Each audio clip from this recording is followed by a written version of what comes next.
আপনারা যারা সুস্থ থাকতে চান তাদের কি কি ব্যায়াম করতে হবে যা সংক্ষেপে বলে দিই। একটা ব্যায়াম হলো হাঁটতে হবে। আর একটা ব্যায়াম হলো কার্ডিওভাস্কুলার ট্রেনিং, অর্থাৎ রানিং, জগিং, সুইমিং, সাইক্লিং, আপনার যেটা যখন পারেন করবেন। বোঝা গেল কি বলছি? Running, jogging, swimming, cycling. হাঁটা কিন্তু এখানে নাই, জগিং আছে।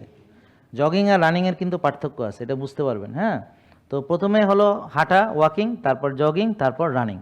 রানিং মানে কিন্তু অনেক রকমের রানিং আছে। হ্যাঁ, অ্যারোবিক রানিং আছে, আবার থ্রেশহোল্ড লেভেলে যায়, VO2 ম্যাক্স একেবারে জোরে দৌড়ানো, সেটাও আছে। হ্যাঁ, তো বিভিন্ন রকম আছে। যাই হোক, এখন এটা হলো কার্ডিওভাস্কুলার ট্রেনিং, ঠিক আছে। এরপর হলো স্ট্রেচিং ইয়োগা। স্ট্রেচিং ইয়োগা মানে ফ্লেক্সিবিলিটি ট্রেনিং, এটা ম্যান্ডেটরি, খুবই প্রয়োজন। একেবারে বিশেষ করে যারা জিম করেন তাদের জন্য 100 দরকার, কারণ জিম করে অনেক স্টিফ হয়ে যায়। আর জিম করার সময় সবসময় ফাংশনাল ট্রেনিংগুলো বেশি করার চেষ্টা করুন, একেবারে খালি একই ধরনের না করে ভ্যারিয়েশন করা, ফাংশনাল ট্রেনিং করা। হ্যাঁ, যেমন আমি ধরেন badminton specific gym training, tennis specific gym training, running specific gym training, এগুলো ইউটিউবে দেখবেন, নানান রকমের স্ট্রেন্থ ট্রেনিংয়ের ব্যাপার আছে।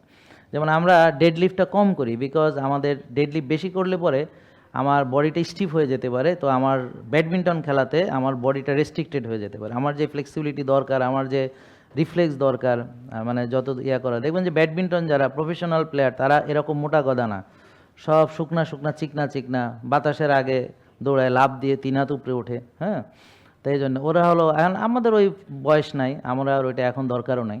আমাদের এই বয়সে আমাদের যা দরকার সেটা, আমার 53, সো সবাই বয়সটা কাউন্ট করবেন এবং বয়সের সঙ্গে সঙ্গে কার কি ব্যায়াম দরকার সেটা বুঝে শুনে করতে হবে।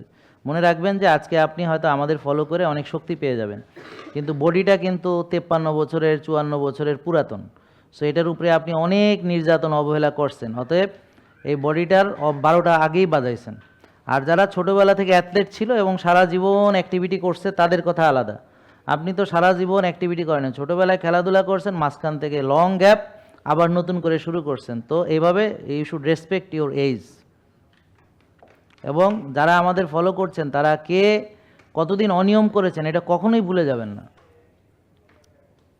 কতদিন আপনি নিজের প্রতি মানে জুলুম করেছেন এটা ভুলে গেলে চলবে না। এখন মেনে ভালো আছেন, কিন্তু এটাও মনে রাখতে হবে যে আমি এত বছর আমার, অতএব এই এক্সপিরিয়েন্সটা আমার বডির ভিতরে এখনও রয়ে গেছে, এটা এখনও শেষ হয়ে যায়নি। সো একটা বেশি কিছু করতে যায় ইনজুরি হয়ে যাওয়ার সম্ভাবনা আছে। জেকে লাইফস্টাইল লিমিটেড, ওষুধ মুক্ত সুস্থ জীবন।